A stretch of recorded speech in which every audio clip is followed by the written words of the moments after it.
I think I'm living part of what I dreamt of, and it's a really good feeling to feel. And on some days where I feel ungrateful, I remind myself of the days where I was just, did somebody even pay me $400 to do their actor headshots? At some point, that seemed insane to me, and it's happening every day now. Welcome to Inside the Audition, the podcast where we go behind the scenes for a deep dive look into the world of auditions. I'm Joe Lars Larson, creator of Actors Audition Club, an international community helping actors book your dream roles in TV, film, and theater. And I'm Brandon Knox, actor, producer, and co-host. Each episode, we chat with actors and industry professionals to share their audition experiences, insights, and advice. We provide actors with actionable tips, strategies, and resources to help you elevate your auditions. We demystify the often intimidating and misunderstood world of auditions to help you succeed. So whether you're just starting out on your acting journey or you're a seasoned pro, join our Actors Audition Club members as we go Inside the Audition. Hello. Hello. Here we are for the 141st time. We made it. And what is that? That's 122 of those in a row. Something like that. Yeah. 122 weeks in a row. Quite a streak. Quite a podcast streak. Mm-hmm. Welcome, everyone. Those of you watching live on Facebook right now, we got a great episode. We're going to take a deep dive into actor headshots. So make sure to share this out on Facebook. Make sure to share it out on YouTube. And if you're listening on your favorite podcast platform in the future right now,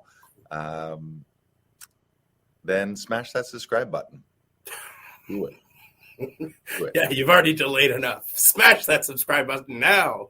Smash the subscribe button. Now, before we get into it, before we bring our guest on to talk about actor headshots, it's going to be a great episode. But Brandon Knox, BK Broiler, the Fort Knox here, got some fantastic news. We can't reveal all of it due to NDAs and industry secrets and secrecy. But we shot a couple auditions the other day, and I just booked a principal role in a TV show that I will be shooting in a couple weeks. Nice. Yeah. And it's a very well known show up here. Actually, why don't you let both cats out of the bag here? I know the one is like you never want to jinx it, but I think the other one's a done deal too. He actually did 2 auditions the other day, and he's fully got the offer on one. He's got the avail check and the all the signs of a booking coming through the other one. So you got 2 for. I'm very close to a twofer. I'm very hopeful that it will. The second one will come through. Right.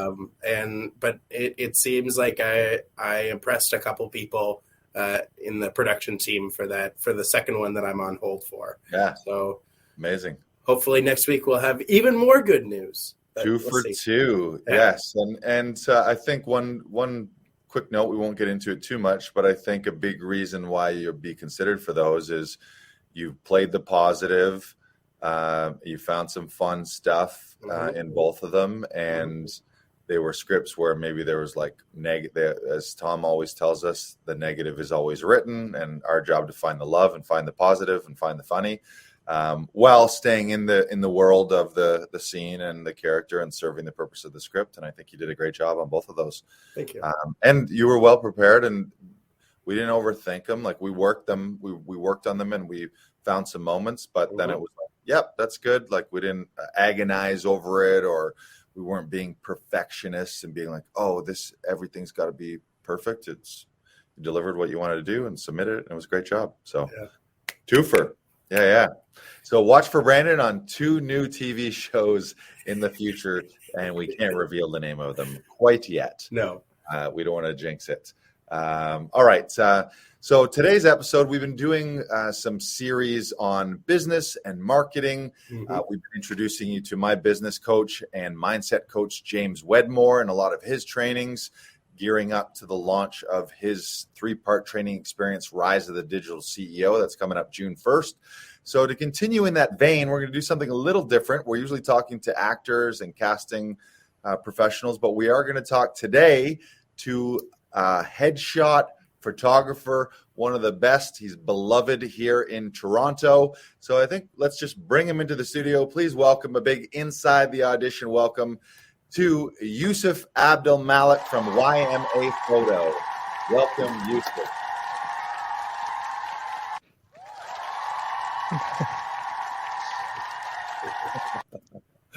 Listen to those people. Where are they? Outside the studio? Where they're yelling for you, Youssef. Good to see you, buddy. Good to see you too. I'm really happy to be here, and congratulations on the 2 secretive roles. So fingers crossed for you. Thank you. You're welcome. Yeah. Well, as I mentioned, we want to talk about headshots because every actor knows, or every professional actor knows, it's a imperative, critical part of your marketing and your audition materials. Casting directors and agents want to see solid headshots. They often maybe want to see a resume and a demo reel, but headshots, I would say, are the number one tool. So today we want to take a deep dive into the importance of headshots, how to make sure you get a great session, how to make sure you get great results. We'll maybe talk a little bit about the don'ts, like how to ruin your headshots if you want to do it the bad way. And we're going to get a deep dive into that because it's your first impression, it's your calling card, it's the first thing that a casting director sees. It needs to pop, needs to stand out, and we can talk about the need for a variety of shots for different roles, different types, different looks. So we'll get into that with Youssef today. Thank you for joining us, Youssef. But first, Youssef, the first part of this podcast is always a little something called the 1 minute life story. Brandon here is going to throw up a 60-second timer, and you're going to have 1 minute to tell us all about Youssef Abdelmalek's life story. You ready for this? Yes, I am. All right, call it in, Brandon. Youssef Abdelmalek's 1 minute life story, and go. Awesome. So I've been born and raised in Egypt. For as long as I could remember, I've always been attracted to electronics. Anything that had computers, cameras, anything that had electricity running into it was very interesting to me. I was more interested in that than I was in humans in general. So I've always wanted to run businesses with things that I'm a gadget person. And so when I landed in Canada, I saw Best Buy. I'm like, whoa, that's insane. That stuff is on display. Back home, we don't have cameras and laptops on display like that. And so I would actually go to Best Buy and remove the camera from the thing, and it would be like attached to a chain. And I would take pictures of my friends with it attached to the chain, and the salespeople would just look at us. Yeah. And then I realized that there is something called the depth of field. And so the depth of field essentially would create, would isolate the subject using depth of field. And that was the turning point. So I ended up getting a camera, and from there, I just never looked back. There you go. Boom, boom, boom. That was Youssef Abdelmalek's 1 minute life story, everyone. I love that. That suck up. I mean, there's something to say for people who are resourceful. Sometimes people say, I don't have this, I don't have that, but you walk into a Best Buy and you grab the camera on the chain. Bro, I learned the entire manual mode on a Best Buy display T2i, and they hated me. Once I walked into that store, because I would have a YouTube on a tablet that teaches me how to use manual mode, and I would do it on Best Buy's camera. They hated me. Amazing. I love that. Good for you. So tell us, how did you professionally get started into headshots? How did that come about? Was that here? Was that at home? That was in Canada, so none of it was actually in Egypt. I did create some content in Egypt. You could call it vlog before Casey Neistat made it a cool thing. And it was a 3.2 megapixel camera. Is that alarm for me? No. Okay. So I did create some content back home, but it wasn't anywhere near professional grade. When I worked in Canada as an engineering intern, because that's what my degree is in, I worked in Windsor, and we were told it's sketchy. You need to be home by 5, 6 p.m. And so I believed that. So I was left home from like 5 p.m. to like 10 p.m. midnight, losing my mind. I had nothing to do. So I actually would set up the camera, take pictures of myself, and learn how to light shape. And so all of my roommates thought I was insane because I'm taking photos of myself every single day. But then at some point, I met someone in Windsor, and I took pictures of her. Turns out she is the niece of the CEO of the company I was an engineering intern in. And so he shows up at my desk and he's like, those photos you took of that girl were great. I'm like, how do you know her? He's like, we're related. So he hires me to do photos for that company. Wow. And it just happened that way. And then in 2015, I consciously understood and realized that I have a strong desire to work with actors. And so I ended up having a consultation with Wendy Ellen Wright, who I was just talking to you about, Lars, before we went live. And she helped me brand and launch my entire business. And from there, I've made wonderful relationships with a lot of people in the industry. Amazing. Yeah, and I will say this. We actually haven't shot together, but we've got a ton of mutual friends. Lots of my friends have been your clients. And I know that you're well liked, loved, respected in the community here. Thank you. And then one of the things that I've always noticed about you, especially online, like we've met at some networking things over the years and different workshops. But you see people online often more than you see them in person. And one of the things that I've always loved about you is you're so positive, and your posts are always loving and inclusive. There's like, in a world where there's a lot of garbage on social media and a lot of vitriol and divisiveness and nastiness, you're one of the people that always keeps it positive and loving, and is building a community rather than tearing other people down. So thank you for that, and shout out to you for that. Thank you. It doesn't go unnoticed. Yeah. Thank you. Life is too short to not bring others, to a good place. Yeah. And shout out, especially, I know she has a shout in your heart, or a special place in your heart. Gloria Mann, I always see your interactions with Gloria Mann on. She's my second mother. So. Right. And Gloria, for those of you who don't know, Gloria is a longtime casting director here in Toronto. Her son is also a casting director as well. Stephen Mann, yes. Stephen Mann, Marla Mann, her daughter is an agent as well. So shout out to the Mann family. All right, so tell us. Let's get into this. I don't know where you want to start, but what we want to flush out is how can actors ensure that they're getting a great session and a great result from their headshot. So I don't know if you want to start with your process in consultation, but let's just treat this as Youssef's Headshot 101 class for actors. Right. And stick around to the end. Make sure to stick around, everyone, because Youssef's got a special offer for our listeners that we'll unveil at the end of the episode. But let's talk Headshots 101. Yeah, for sure. So there are a few things that actors need to consciously understand. And the biggest and most important one is that you can't treat your headshot like it's homework. Usually the way it happens is this. You're not booking, you're not getting auditions, sorry, not booking, you're not getting auditions. And so you're questioning what's wrong, your agent is questioning what's wrong. And so you decide, okay, let's update headshots. And it comes from a place of, I need to do this again. And honestly, people say it like that to my face. And I'm like, could you be a little bit happier about the fact that you're going to be in front of the camera? So the first and most important thing is to actually have the desire to be photographed and to know that you're beautiful and that you're worthy of being photographed. And that whatever didn't work in the past is not you. It's just that whatever rendition or whatever representation of you that you've captured in the past that didn't work. It's not you. It's not your person.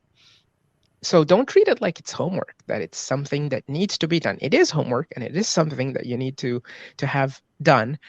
But if you treat it in a way that's like, I am so excited, I get to work with a headshot photographer today, then things are going to be different. And I would say my clients are maybe split 50-50. My actors are 50%. Yeah, I'm so excited. Let's shoot. Let's do it. And the other 50% are like, okay, let's do this. So that would be the biggest thing. The second most important thing is understand that you're a person, you're a human, and your reaction to the camera is very different When it's a still photograph, then it is when you're on a movie set. When you're on a movie set, there are 24 frames per second. We can hear your voice, we can see your body movements. Your reaction to that is going to be different than when it's 1/8,000th of a second and it's click, and we freeze your face that moment.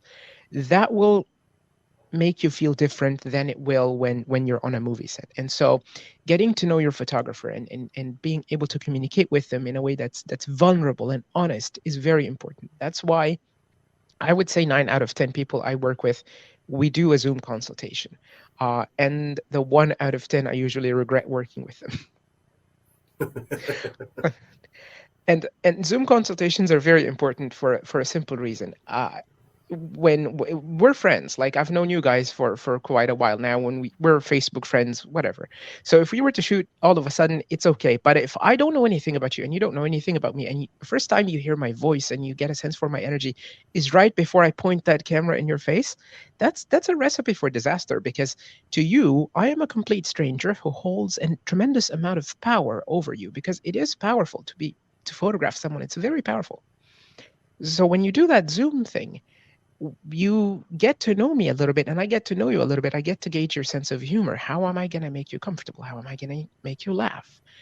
And so when we shoot a week and a half, 2 weeks later after the Zoom consultation, you've got 2 weeks thinking, okay, I've made a new friend. And when you walk into the space, then you're not walking into the space with a complete stranger. You know something about me and I know something about you. So that's very important.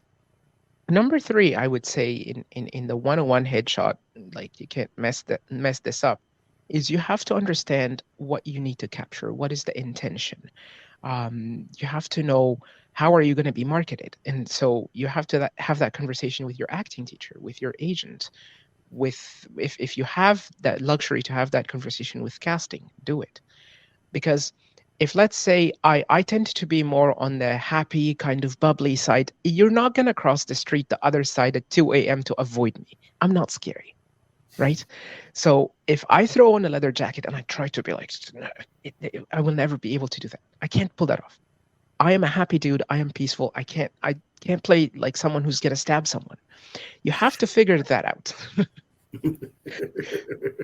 Because if, let's say, I was an actor and I wanted to play villain roles and I don't have it in me, I'm more like a funny guy, I'm going to have a miserable time. Even if you could pull it off in your headshot session, you're not going to be able to pull it off in an audition. And if you were able to pull it off in an audition, you're not going to be able to pull it off long enough on set. At some point, you will be exposed. So you have to understand how you're going to market yourself and tailor your headshot session to that. So if you're like a young dad, that's what we do. If you want to do some corporate stuff, that's what we do. If you want to do some villain, or like you're like a superhero or a secret agent, Russians sent you to make the Pentagon collapse, then yeah, sure. But once we understand those things, then we structure your session to tailor and cater to those things. If we don't know that, then we end up with a bunch of pretty pictures that might be good for your Tinder profile, but it probably won't further your acting career as much as you would like it to. That would be it. It's a long answer, but that would be it. Oh, that's great. And I love I think what it comes down to is having a plan and having intentions. Why am I getting these pictures? Which wardrobe, which look, if there's any different hairstyling or anything happening in between shoots. Because I do think and I've done this in the past, where it was like, oh, I'll just go find my favorite outfits that I like to look in. And, oh, there's the red thing, there's the blue thing, and there's the suit, or there's the collared thing with a tie. And not matching every look to, okay, what types of roles is this look for? What types of roles is this look for? And you find your whatever, maybe it's 3 to 5. And I think that should also be married to actually what is shooting in your market, the shows so take stock with your agent, with casting, with the manager, with yourself, with your photo, with your headshot director, of this is the roles that I'm typically put out to. These are all the things that are casting in the area. So then where are the gaps as well? You want a commercial shot, you want the more dramatic shot, you want like something that could qualify as period piece potentially without being too over the top.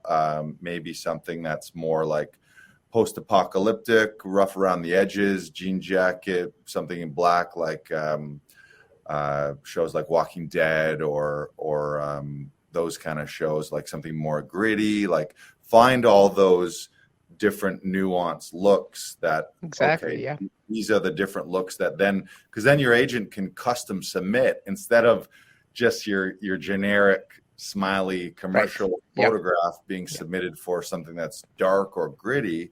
You've got these custom submissions, and then casting can really see if you're known as the friendly bubbly guy and that's the picture that people are submitting of you. Casting might not have the imagination to picture you in a gritty or darker role, but if you've got a great shot that matches that and matches that essence, then boom, you're off to the races, and they don't have to imagine you. What about things like, do you do shoots with people where they're clean shave, or where they got a beard and then they shave? Oh, did we lose him? There he is. No, I'm here. What about like different looks, hairstyling, those kind of things? How do you deal with that on set? That's a great question. So usually what I tell people is, as long as you show up to your audition looking similar to what you do in your headshot, then you're fine. So if you want to do a couple of looks that are clean shaven, well, first with stubble and then clean shaven, because you can't really grow facial hair in 10 minutes, then go for it. But just don't confuse what you've applied with and what you look like. So if you're applying for something with a bit of a beard and a facial hair, show up like that. Ideally, I think it's better to not have any extreme look changes, because you can't really get ready for an audition with an extreme look change. And I see that especially happen with makeup and hair. A lot of times I will be asked to, I sometimes partner up with makeup and hair artists, and we will be asked to do something that's over the top. And I always ask, are you going to be able to replicate that in the 4 or 5 hours before your audition? Because if we're taking 4 or 5 hours to do your makeup and hair in a headshot session, do you really have that luxury to pay that person $250, $300 before every audition? Because if you're not going to look like that, they're not going to be happy about it. So I, generally speaking, I don't advise people to have any extreme look changes, but I have had people shave on set or change their hairstyle a bit on set. So like maybe, let's say, sometimes hair would be on both shoulders, and in some shots we would have it in a ponytail or like a bun or something like that. That's common, and it's actually called for. But I would not call that extreme style change. It's a bit of a change, but it's not extreme. Right. Yeah, that's a great point with hair and makeup too, because a lot of times if people aren't being intentional about what is the reason I'm taking this picture, it's not to get a glamorous picture that it's going to be on the front of Cosmopolitan magazine. It's to take a picture of you that casting is going to see when you do submit a self-tape or when you walk into the room. You got to look like that. And I think that is a common mistake where people glam themselves up. They get these brand new curls and they've got an amazing blowout and perfect makeup, but they are never going to be able to replicate that on their own without hiring a hair and makeup person. So what's the point of having that picture? Just to be like, oh, well, this isn't the person in your, this is you, like this is you, which is it's never a pleasant surprise. It is never a pleasant surprise. Right. What else can we talk about? Can we talk? Let's maybe frame it this way: on the day you're out on a shoot with your actor, tell me, like, who's your dream client? Who's the like to get the best results, to have a great session? Who's the dream client? And then let's flip to if an actor wanted to sabotage their entire session and do everything the worst way they could possibly do it. Who is that nightmare client on the day? Let's talk about both of those people. I guess you're trying to put me out of business. So no, I'm not that dumb.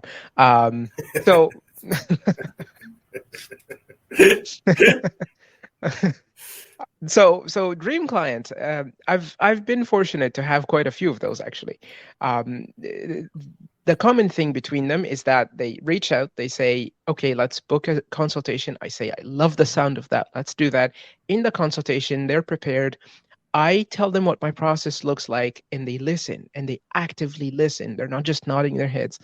And they ask me questions about my process and see if there are things they want to do differently, because not everybody will like how I do things, and I'm very open to hearing if there's something you want to do differently. And then they will tell me some of their own desires in their headshot session, where things that they're looking to capture, and I will listen to that. And usually we will come up with an idea of 5 to 6 looks during their session that we would like to accomplish. And then once we have that dialed in, then we ask ourselves, okay, what outfits are we going to wear to uh, get those looks? So once we do that, they send me pictures of their wardrobe if they feel the need to get my guidance. Some people feel that they're okay picking their own wardrobe. Some people need a second opinion, and they need someone to validate, yeah, okay, cool, that looks good.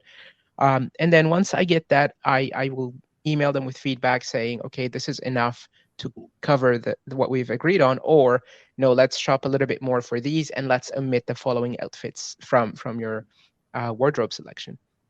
Once that's done, then they show up, and usually if they are conscious enough, then they get their beauty sleep, go to bed early, pack up before the shoot. Please pack up 12 hours before the shoot. I don't want you to pack up 4 or 5 hours before the shoot and you're afraid of TTC and the delays and all that stuff, and you end up showing up and you're like, oh, I don't have that top. Oh my God, I was looking forward for that top. And being in that situation where there was something you were dying to shoot and you don't have it, it's gonna change your mood for the entire shoot. Even if everything else looks really cool, but because in your brain you were really, really excited about shooting with a certain shirt or a wardrobe piece, and you don't have it, it's gonna show up on your face for the entire session, I promise you. So pack up earlier. Make sure that you make a list, write it down, make sure you put everything in the back, make sure you pack up your hair and makeup stuff, because you don't want to show up to the session after being in the TTC for a while and there is fuzzy hair and flyaways all over the place, and you're like, oops, I don't have my hairspray. Luckily, I'm over prepared and I do have hairspray, but sometimes that can will be empty, so have yours. Bring a lint roller if you have pets and there is hair all over your blazers, your clothing. Prepare well. That's the dream client. And once we lock in a plan, please don't change it. I've had people show up and we've had a plan, everything is going well, and they would say, oh, sorry, I brought my sister with me, she's going to do braids, that's going to take 45 minutes. And I'm like, maybe I should know that beforehand. Right. Yeah. Because for me to have 45 minutes of downtime, that's a problem. So once there's a plan, stick to it. If you have something you want to do during your session, tell me up front. Even if you think I'm going to say no, it's more likely that I'm going to say yes if you ask than it is for me to say yes if you put me in a situation where I have no option. I probably will say no. So just prepare up front, prepare beforehand, and follow the plan. That would be the best case scenario. And I've been lucky enough to say more than half of the people that I shoot are in that boat. But then 45% of them are not, which is still pretty significant. Right. Yeah, I mean, it's an important investment for an actor's career to get those great headshots that really pop, something that their agent and casting is going to appeal to their agent and casting. So to waste that opportunity by not preparing, right. Or you mentioned like if you like I'm sure the classic one is someone books a Sunday session with you and then they decided to go out and party like a maniac on a Saturday, so they're underslept, they're puffy, they're red eyes, yeah. All of those things. Or they go to the beach on the Saturday and great, you got a sunglass tan and a sunburn on headshot day. Like those things you definitely don't want to be doing. You talked about wardrobe. Are there any specific wardrobe do's and don'ts, things to avoid, things to lean into? Any thoughts there? Yeah, that's a great question. Let's talk about things to avoid first, so that my life is easier. Things that deform your body. So like, let's say turtleneck. If you wear a turtleneck, I can't really see where your neck starts and ends. I can't tell how thick your neck is. It just distorts. I can't tell what your body looks like. So turtlenecks for me, are something that I don't like to shoot. Other photographers will shoot them and like them. This is a personal taste. And a lot of what's coming is personal taste. But I would say a lot of it is kind of built on we know what works and what doesn't work. So even though it's my personal taste, I think you're a lot safer wearing a V-neck than you are wearing a turtleneck, for example. Um, Generally speaking, I don't like hoodies, for example, because what they'll do is you'll have a thing coming up from like the back of your neck that we don't understand what is that, and it's virtually impossible to have a hoodie and for it to not look sloppy in a shot. You don't want to wear anything that makes people look at the shot and feel like you haven't really paid attention to what you're doing. So if it looks like it's not well prepared, don't wear it. So turtlenecks and I would say hoodies are my biggest nightmares.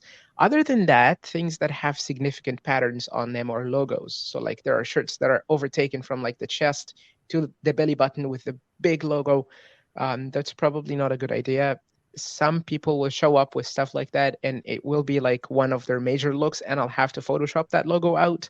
I'm not going to say that I hate those people, but I can't say I love them either. Uh,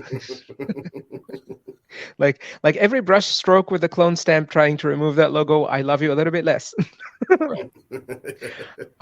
So patterns, things that cameras read in a linear way. So if you wear something that has a zebra pattern on it or like a checkerboard pattern, what happens is it creates something, it creates an effect that basically screws with the brain of the camera. And so it's called the moire effect.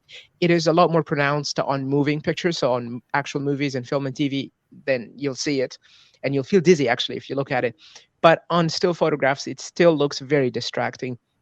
So avoid things that are incredibly busy, like flowery tops that are extremely flowery.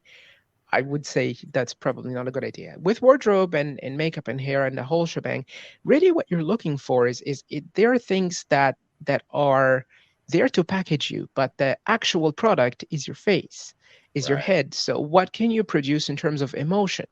They're not casting your taste in your wardrobe. They're not casting your taste in earrings or jewelry or whatever that is. They're casting your ability to produce a certain emotion that they need in their show. And so anything that distracts from that kind of works against you. Right. Yeah, that's a great point. It's not a fashion show. It's this is me as this character, this is me as that character. So yeah, anything too distracting or over the top is just not going to work, right? What else? So you're saying that this pizza hoodie here is not a good choice for my headshots? No. I think the other category is things that you're comfortable in. If there's a certain look that is not really you and not what you wear, and you're trying to squeeze yourself into something that isn't really you, then it's gonna read as uncomfortable on camera, I would imagine. Exactly. So things that you feel good in, and you mentioned things that complement you and your face. You're right. This is the main event. Your face, your eyes, especially. Yes. So don't get distracted by giant hoop earrings or sequin patterns or a big flashy logo. Like none of that matters.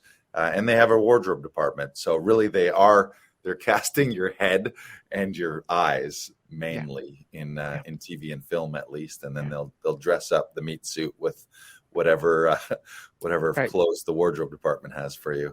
Yes. What else can we talk about? Brandon, do you have any questions for Youssef? Yes. A lot of times actors especially get stuck in their heads, or they get filled with a lot of self-doubt.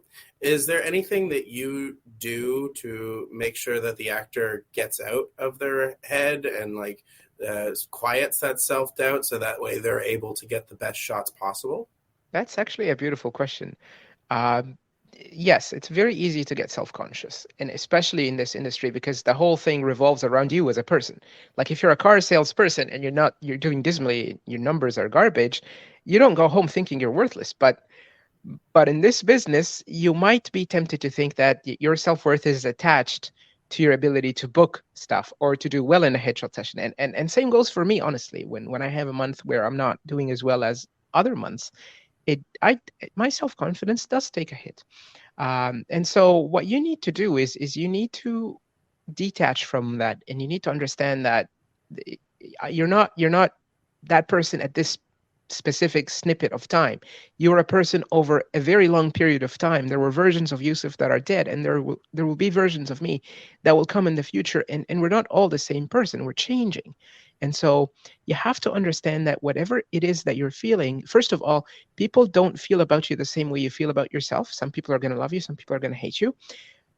But that's a good thing, because there are people out there that will love you as is, even though you don't really love yourself. So what I tell actors is, when they feel self-conscious, I make them look into my eyes. There is something I genuinely hate about my eyes. None of them can tell me what it is. I have a lazy eye, and I can switch which one is a lazy eye. And I show them that, and I tell them, could you ever think that I had a lazy eye? Did you ever notice it? And they're like, no, not at all. I'm like, that's exactly how other people feel about the things that are making you self-conscious. So if you think your nose is big and you look in the mirror and you're like, wow, my nose is humongous. People don't look at you and feel that way. People look at you and they see the human in you. They see how you talk. They see how you act. They see how you laugh, how they see you, a person, a complete person. They don't see you the same way you see yourself. That's the first thing that I do with them. The second thing I do with actors when they get self-conscious is I don't show them the pictures until they're good enough. Some photographers will have a screen that's facing the actor, and every shot, click, and they go like, and they check the picture. No. I choose when you see the picture, because if at the beginning of the session you're not doing really well and you look at that, then everything is going to go downhill and you're going to get into your own head even more so, and it's going to be impossible for me to bring you out of that. So what I do is I shoot for maybe 10, 15 minutes until I feel like, okay, this is a good shot. They're going to be happy with that. And I show them that. And when they look at it and they're like, wow, that's not so bad. And then they start to feel like, okay, I could actually do good. This can turn out really nice. And so from there, it becomes an upward trajectory, and they do better, and they do even better. And when they do better, and I get so excited, I'm very loud and obnoxious behind the camera. And so that energy rubs off on them. And so they do even better. I show them that, and they're like, wow, that's even better than the previous shot. And it just keeps going up until there is a climax. There is a point in the session where it's like, okay, they're not going to do any better than that. And their energy starts to go down. That's usually 45 minutes to an hour after we started shooting. And so I tell people most of the time, the 5 to 7 shots that you're going to pick to use are going to be about 50 minutes to an hour and 10 minutes after the start of the session. And everything before that kind of gets thrown in the garbage. I love that. Yeah, that was a great question, Brandon. Great answer too. When you mention I think you used the term they're doing well, or they're doing better. What is that like for performance? Because I know a lot of actors love being on set, they love being on stage, but then they do tense up, or just something about them is awkward, and myself included. I've been in shoots where I'm like, do I even know how to stand or look? Like, is it thoughts? Is it intentions? Is it something physical with your eyes? Like, what performance-wise on camera, what should an actor be thinking, doing to get those magic shots? I think they shouldn't be thinking. That's how I prefer it.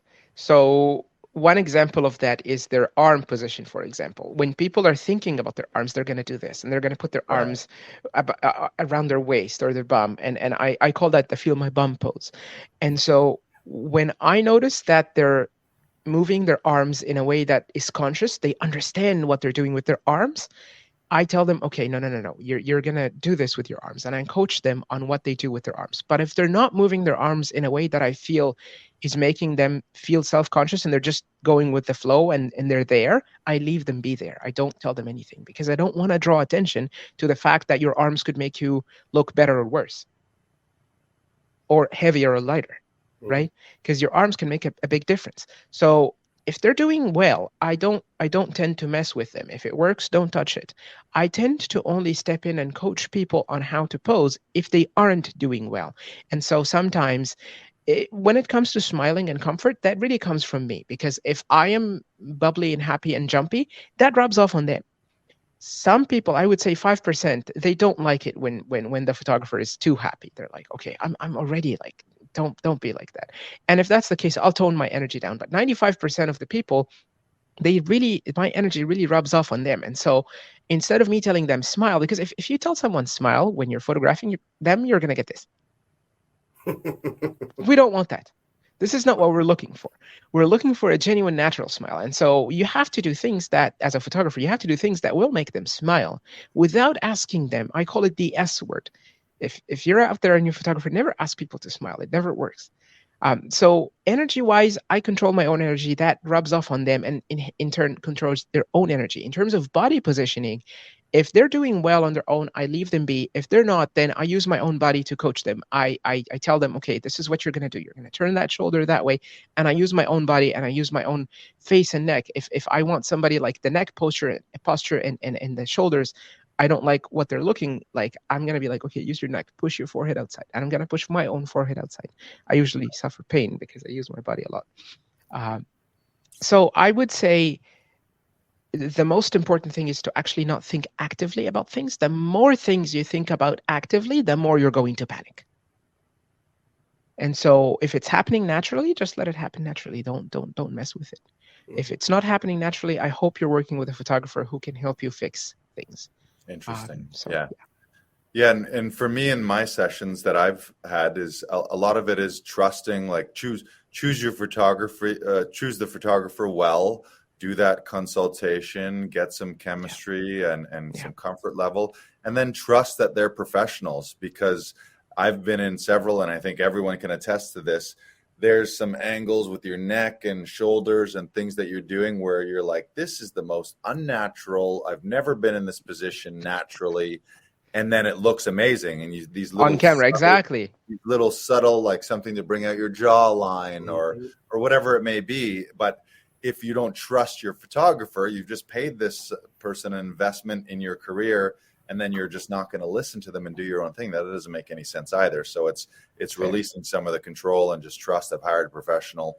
It kind of reminds me of commercial shoots. Sometimes a company will hire a commercial production company and hire a director to shoot it, and then the client will sit in the back and nitpick every little thing. Well, why did you hire a director to direct your commercial if you were just going to question them on everything and not trust that they're the professional? So I think a lot of it is trusting that you've done way more photo shoots than any individual actor has.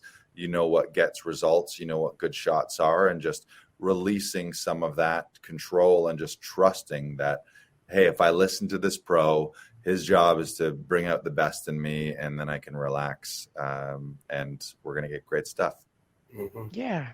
But to add to that, there is a fine line between being a control freak and backseat driving, and also being incredibly passive. You don't want to show up and just be there and be kind of dead, like that's what he told me to do and I did it. True. You don't want that either. You want to be in a place where it's like you can ask for things, and you can ask me for anything. I always tell actors, don't approach me from a place of fear. A lot of actors are afraid of people in the industry. They're afraid of agents, casting. There is a lot of fear in this industry, and I don't love that. So I tell people, you can ask me for things. And if you're asking me for something that I think is absolutely ridiculous, I'm going to tell you that in a polite way, obviously. But I'm going to give you the advice, the professional advice that you paid me for.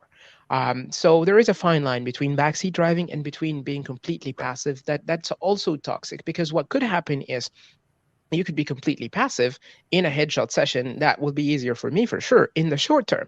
But in the long term, you're going to have a conversation with someone else. And I wish I did that in my photo shoot. And they'll ask, why did you not do it? Was the photographer intimidating? And instantly, I'm the bad guy, even though you didn't even bring it up. Right. So it's collaboration. I mean, ultimately, they are your shots. It's your career. So it's being in charge and being in charge of your own results. I mean, same way on set. Like it's your performance. Obviously, there is a director, there's a DOP, and there's makeup and wardrobe and sound and all the other departments. But your performance is your performance. So at the end of the day, you got to take charge in that and take ownership in that, I suppose.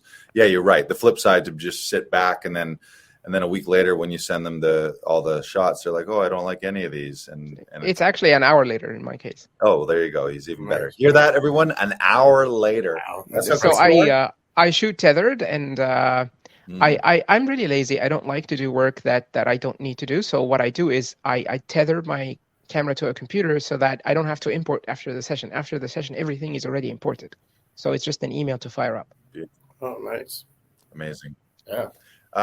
Any other questions, Brandon? I think we've covered a lot here. I actually have one dive. thing. Sorry, Brandon. I do have one thing that I would like to mention, and it's about retouching. There are actually two things.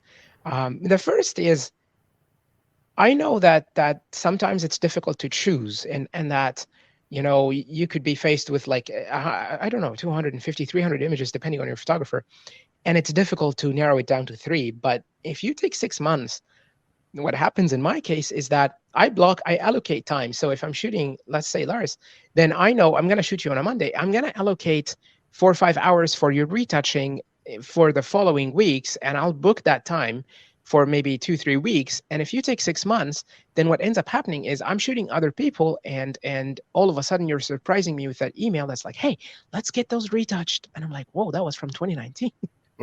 Yeah. Right. So it's a good idea if you're getting photos done to go through them and get them retouched within reason. I'm not saying do it within 24 hours when you get them. I'm saying do it within a month, 2 months, 3 months, but not years. Right. And I've had people reach out to me in 2023 about shots done in 2019. Right. The other thing that I want to mention about retouching is that you have to understand that we can't put a different person there. So it's gonna look like you. Retouching is there to enhance your look, but not to change who you are. Mm-hmm. Yeah. Sorry, Brandon, go ahead. Yeah, great point. The term smiling with your eyes is thrown around a lot with headshots in general for actors. Yes. Is there any tips or ways to get that smile behind the eyes that you've experienced? Yeah. Yes. So sometimes people do it naturally on their own, and if they are, I don't tell them because it's happening. And some other times people, they have their eyes wide open like that, and you can see a lot of white underneath the eyes. That really communicates, I'm not interested, I don't want to be here. So that's why we tell them to smile with their eyes, or some people call it smizing, some people call it squinching. The idea of it is when you're trying to focus and engage, you end up using your lower eyelids to engage.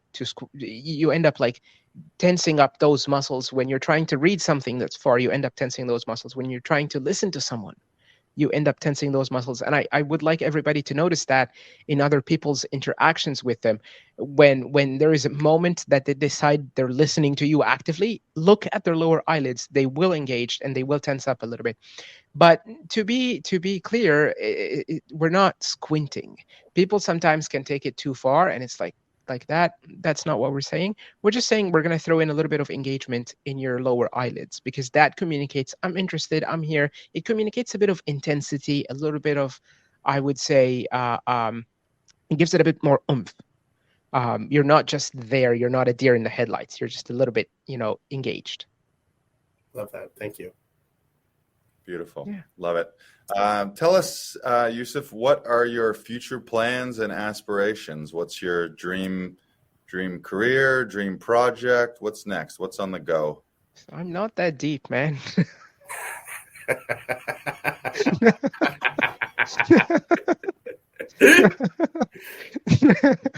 I think I'm living part of what I dreamt of, and it's a really good feeling to feel. And on some days where I feel ungrateful, I remind myself of the days where I was just, did somebody even pay me $400 to do their actor headshots? At some point that seemed insane to me, and it's happening every day now. Right. But for the future, I think I would like to explore more types of photography that are still with people, but are still commercial in nature. So I'm not really interested in exploring anything that has to do with like family photos, weddings, stuff like that. I actually worked as a lighting guide for a wedding photography company. They really liked how I lit my images, and so they would have me on set to teach their photographers how to light. And I don't see myself doing anything that has to do with weddings or family and stuff like that. But I see myself doing more with like lifestyle portraiture, let's say print work, if I'm lucky enough to be able to get there at some point and build a portfolio for it. So things that are more commercial in nature. I would poke myself in the eye before I end up doing anything that has to do with weddings. I think people at the height of their worst character when they're about to get married. Hear that, Bradzillas? Speaking directly to you. Yep. Love that. Love your answer. Yep. I mean, you're largely living your dream, so that's a great answer. Thanks, now, how for all of our listeners currently or in future, what's the best way for them to contact you? How do they work with you? And you mentioned that you had a special offer for our listeners too, so we can let everyone know about that. Yes, for sure. So the best and easiest way to work with me is to go to the website, which is www.ymaphoto.com. That's yellow money apple, and then the word photo.com. And fill the contact form. You're going to get an email automatically with a lot of frequently asked questions. And you're going to get 3 links into that email. One link basically helps you schedule a consultation. The second one has a PDF that's about 12 pages that is more like a magazine style Q&A about headshots. A lot of it is covered in this podcast, but if you want to read it again, then you can go ahead and read it. And the third link basically allows you to book a headshot session bypassing a consultation, and you do have to agree to some terms and conditions. If you do bypass the consultation, I highly recommend you don't bypass the consultation. It is in your favor to get into a Zoom room with me and make sure that you're prepared for your headshot session. In terms of the bonus for all the folks that are watching this stream, so you can use a code. Lars, come up with the code. And let them know AAC, code AAC. So we'll do AAC +2. So in the comments in the contact us form, use code AAC +2, and you will get 2 additional retouched images on top of any package you book. So if you book something that has 3 retouched images built in, then you'll get 5 for the same price of 3. So you get basically 2 retouched images for free. So that's basically an additional value of $150 on your package. Amazing. Because of AAC. Amazing. And the website again, say it one more time. It's ymaphoto.com, ymaphoto.com. Great. I'm just going to throw it in the comments here. So all listeners, once again, you can book headshots with Youssef at www.ymaphoto.com, and you can use promo code AAC +2 for 2 free touch-ups in whatever package you've chosen. Amazing. Exactly. Thank you so much for making that offer to people. We'll share that out in the link in comments when we post it. I'll do an email blast to all of our clients too, letting them know about this as well. Any final thoughts, Youssef, Brandon? Yeah, I just want to thank everybody that on some days I just feel like I'm loved and I question why. But then I tell myself, people don't have a reason to love you. They just do that. As much as I love other people and I don't really have a reason to love them, you know.